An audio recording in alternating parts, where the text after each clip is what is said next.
Imaginad un sueño de los de dormir, un sueño de esos extraordinarios, de esos raros, con los que nos encontramos en ocasiones en situaciones fantásticas. Imaginad que os invita a cenar, pongamos, Barack Obama. ¿Con qué personas os gustaría encontraros, por ejemplo? ¿A quién encontraríais en esa cena? ¿Cómo haríais? ¿Cómo sería esa cena? ¿Quién creéis que asistiría? Harrison Ford, fantástico, me encanta Harrison Ford. Vale. Un encuentro, una charla con personas interesantes, ¿vale? Imaginaos, llegamos a la casa de Barack Obama. Previamente, por supuesto, habremos cogido un taxi que se gira y es un personaje extraño, tenemos que bajarnos, subirnos a otro taxi. Entonces, se nos hace complicadísimo, pero llegamos a la casa de Barack Obama, nos reciben Barack y Michelle, encantadores, y les confesamos que somos, por ejemplo, celíacos. Entonces nos llevan a la cocina y ahí está cocinando Arzak, pongamos. Entonces, Arzak te prepara un plato, te lo da y tú vas por toda la casa de Barack Obama con tu plato de comida especial, encontrándote con Harrison Ford, con... Bueno, Aristóteles está un poco muerto, pero vale, Aristóteles, con Einstein, con Will Smith. ¿Con quién más nos encontraríamos? Bueno, pues un montón de gente interesante con la que vas a mantener una charla agradable y vas a poder disfrutar de ese encuentro de ensueño, de esa situación fantástica. En ese momento en que tú vas por la casa con tu plato en la mano y encontrarte con gente interesante, a la que es muy difícil saludar porque llevas un plato extraño en la mano que te tienes que comer porque es de Arzak, pero no encuentras el momento. Aristóteles, en chándal, con una generala de los Estados Unidos, te pide que te sientes a su lado. Así que tú te sientas y estás un rato escuchando a Aristóteles, a la generala de los Estados Unidos y viendo entrar a gente fantástica con la que puedes estar hablando y con la que compartir un rato. ¿Tenéis vuestro propio sueño? ¿Os imagináis esas personas con las que os gustaría estar y en qué casa os gustaría estar? Pues si cambiamos al anfitrión, Barack Obama, por Martin Seligman, el padre de la psicología positiva,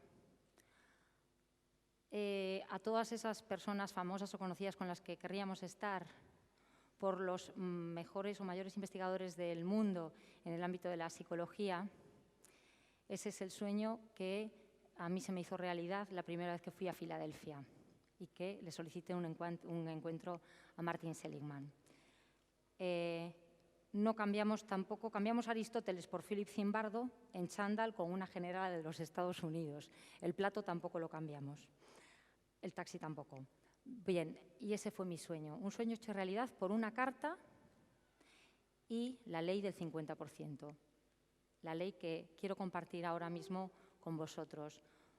Una ley que quizá atenta contra la teoría de la probabilidad, pero que dice que si nosotros tenemos una posibilidad, podemos hacerla realidad, y es un 50%, al contrario que las probabilidades. Antes de compartiros las recomendaciones para que esa ley del 50% se dé, quería contaros una cosa. Hace más o menos 20 años, algo más de 20 años, que me preocupa el comportamiento humano en las organizaciones. Es mi ámbito de trabajo, es mi ámbito de estudio. Y a través de tratar de explicarme qué es lo que lleva a algunas organizaciones al éxito y a otras, en las más circunstancias, al fracaso, a través de preguntármelo llegué a la psicología positiva. Y encontré algunas, por supuesto no todas las respuestas, pero sí algunas de ellas. Y desde entonces me suceden cosas como, por ejemplo, estas que traigo aquí, mirad. Por ejemplo, ser feliz cuesta muy poco. Si no lo sois, ya sabéis, es barato. Podéis tener ahorros felices. Si te bebes esto, eres muy feliz. Si bebes esto, destapas la felicidad. Si comes esto, tienes 250 gramos de felicidad. Bueno, el chocolate lo guardamos. Si escribes con esto, happy writing. Un montón de cosas que tendríamos en una bolsa. Bueno, este me fascina, porque con este suavizante puedes inspirar tu felicidad y, de hecho, tus telas te llenan de sonrisas. Yo si plancho y la toalla me sonríe, me da muy mal rollo, francamente. La segunda cosa que me encuentro es frases inspiradoras, frases motivantes, como por ejemplo, si lo sueñas, se hace realidad. Si sonríes, todo tiene solución. Y la lapidaria que más me gusta. Toda cosa positiva tiene su lado, toda cosa negativa tiene su lado positivo. Y una mierda.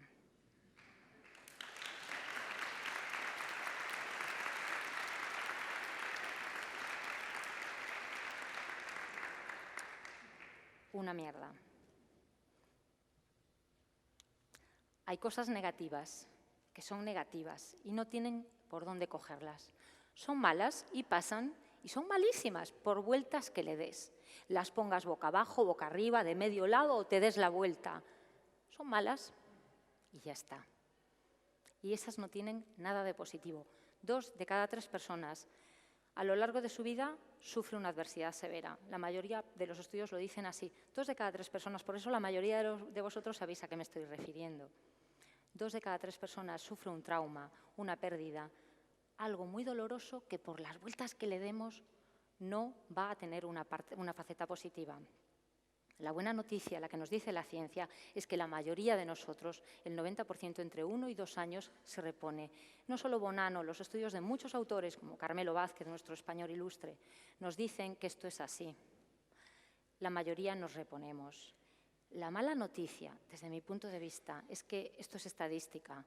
A veces hay personas que sufren más de una adversidad, más de un trauma a lo largo de su vida, y personas que no sufren ninguno. Y, sin embargo, sin sufrir ningún trauma, viven su vida como si fuese una verdadera adversidad. Para mí, ahí estaría el drama. Con esas personas posiblemente no podamos hacer nada. Y con esas personas, ni como organizaciones, ni como amigos, podemos conseguir nada. Para todos los demás, hay que decir que hay muchas cosas que escapan a nuestro control, muchas cosas con las que nosotros no vamos a poder evitar, ni por mucho que soñemos, ni por mucho que recemos, ni por mucho que nos lo imaginemos que suceda y que suframos. Pero luego hay muchas otras cosas en las que sí tenemos la posibilidad, aunque la probabilidad esté en contra. Esta ley de la posibilidad, esta ley del 50%, lo que nos dice es que podemos realmente, aunque no tengamos probabilidades, si tenemos una sola posibilidad, que te conteste, que no te conteste, que te permita el encuentro o no te lo permite, lo podemos conseguir. Estamos preparando una oposición, 5.000 opositores y solo una plaza. ¿Es posible? 50%. Estoy escribiendo un libro, pero claro, ninguna editorial lo publica. Tengo este proyecto, pero el mercado hoy día, tal como están las cosas y con la crisis, no. 50%. 3 recomendaciones para que esto sea así. 3 recomendaciones. La primera, construye tus expectativas. Es la que compartí en el año 2010 con vosotros. Cuando empecé el estudio del comportamiento en las organizaciones desde la psicología positiva, una de las cosas que me llamaba la atención es cómo, teniendo las mismas circunstancias, una empresa sale adelante y la otra se hunde. Cómo unas empresas se motivan ante un desafío y las otras se amilanan. Descubrí entonces, de mano de la ciencia, los estudios que demostraban cómo nosotros nos podemos convertir en impotentes, en indefensos ante una circunstancia sencillamente porque no hemos aprendido a solucionarla. Esa impotencia aprendida o heredada es la que hace que no reaccionemos a las cosas. Necesitamos tener la expectativa de que podemos conseguirlas. Necesitamos confiar en nuestros recursos para hacerles frente. El optimismo no es pensar que todo te puede salir bien, sino que salga lo que salga, con tus características, con tus circunstancias puedes hacerle frente.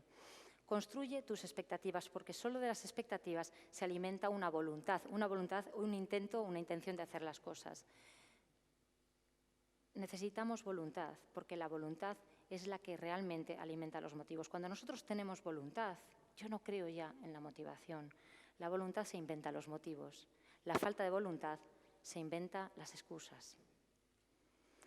La segunda recomendación, si esta tiene que ver con el futuro, tiene que ver con el pasado. Registra bien tu pasado. Y registra, me refiero a registrar, a darle vueltas y a registrar de grabar.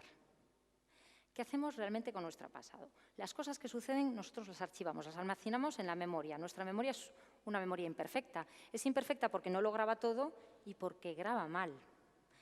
No siempre lo que registramos es correcto. Y si pegamos una pequeña revisión a la historia de nuestra humanidad, ¿qué hemos registrado de la historia, por ejemplo, de la humanidad, que es nuestra memoria colectiva? ¿Qué sabemos, por ejemplo, de la historia de nuestro país? ¿Qué sabemos de la historia de nuestra empresa? ¿Qué sabemos de nuestra propia historia? Voy a haceros un desafío. Si buscáis en Internet figuras como Hitler, encontraréis 66 millones de resultados. De su paisano Röntgen, encontraréis 300.000, inventor de los rayos X. Nosotros, con nuestra historia, ¿a quién rendimos homenaje? ¿Qué personajes registramos? Pero vamos a la historia de España. Cuando pensamos en 3 personajes históricos de España, pensaríais en estos. Por ejemplo, el inventor del chupa chups o el inventor, por cierto, el del futbolín es gallego. ¿O pensaríamos, por ejemplo, en estos otros 3 personajes históricos? Pues el primer submarino que realmente navegó por mar con autonomía fue de Isaac Peral. Y el primer autogiro precursor del helicóptero es también de Juan de la Cierva, español. ¿Y qué me decís de Torres Quevedo? El teleférico posiblemente sea lo más conocido, pero fue la primera calculadora digital y muchos otros inventos. A que de estos casi no sabemos nada. De los que realmente sabemos, muchas veces es de nuestras guerras, de nuestros villanos. La pregunta, cuando nos registramos la realidad, es ¿qué estamos registrando? ¿Qué registramos de nuestra historia humana? ¿Qué registramos de la historia de nuestra empresa? ¿A quién le dedicamos nuestro tiempo en los pasillos? ¿A nuestros héroes o a nuestros villanos? ¿A nuestros guerreros o a nuestros inventores? Y con nosotros mismos, ¿a nuestros fracasos o a nuestros éxitos? A menudo, nuestras capacidades se esconden en nuestra personalidad invisible, la que casi nadie conoce de nosotros, muchas veces ni nosotros mismos. La tercera recomendación, lógicamente, va a tener que ver con el presente. Tenemos que trazar nosotros la realidad que queremos. Imaginar un sueño es fantástico, pero por mucho que persigas tu sueño, él no va a trazar el camino lo trazas tú. Y lo trazas con cada una de tus acciones. La neurociencia, una de las cosas que nos ha demostrado, es que nosotros actuamos milisegundos antes de pensar que lo vamos a hacer. Actuamos. La acción va por delante del pensamiento. Y la acción es realmente el alimento de nuestro futuro. Nosotros trazamos el futuro con las acciones que realizamos en este presente. Ningún invento, nada que estéis pensando, lo más creativo e innovador que penséis, es nada más que un presente prolongado. El futuro es una pequeña prolongación del presente, a veces generosa y ambiciosa, pero el futuro no es más que una prolongación del presente. ¿Qué es la impresión 4D? La impresión 3D mejorada, que es un submarino, un barco mejorado o que puede navegar por dentro del mar. ¿Qué más innovación conocéis? Un Tesla. ¿Qué es un Tesla? Un coche. Realmente, ¿qué innovación conocéis que no sea un presente prolongado? El futuro se construye de nuestras acciones presentes y a ellas es a las que debemos prestar atención. ¿Qué acción vas a hacer hoy para probar esa oposición, para vender en ese mercado? ¿Qué acción vas a cometer para publicar tu libro? De la acción nace realmente la ley de la posibilidad. A veces tienes las probabilidades en contra. Cuando escribí mi carta a Martin Seligman, esa acción a la que me animó, por cierto, mi hermana, que hoy se lo agradezco, las probabilidades y el sentido común me decían que no contestaría. ¿Cuántos miles de cartas puede recibir esa persona?, pensé. De personas interesantísimas, de proyectos relevantísimos. Lo más probable es que no me responda. Sin embargo, una acción te lleva a un posible resultado. Responde o no responde, te concede el encuentro o no te lo concede. El 50%, porque no es probabilística, es posibilidad. Siempre que sea posible y tú actúes hacia ello, lo puedes conseguir. Es muy posible, igual que me encuentro Illuminati, que me dicen esto de que detrás de cada cosa positiva hay una cosa negativa. Me encuentro Illuminati que me dicen, pero es muy improbable que eso suceda, porque son 5.000 los que se presentan a la oposición, porque hay un montón de editoriales que les sobran libros para publicar. No van a publicar los libros, no van, el mercado está fatal. Actúa y hay un 50%. ¿Saldrá o no saldrá? ¿Venderás o no venderás? ¿Te lo publicarán o no te lo publicarán? Es el 50%. Tengo 3 hijos. No sé lo que les va a tocar en la vida. No sé si les va a tocar de esos que sufren varias adversidades, de los que no sufren ninguna, y eso está fuera de mi control. Yo no voy a poder controlar todo lo que pasa. No podemos controlar todo lo que pasa. Pero como madre me gustaría darles un consejo. Que construyan sus expectativas, que registren bien su pasado y que tracen el futuro que quieren a base de acciones de ahora, de acciones del presente. Volad rebeldes. Muchas gracias.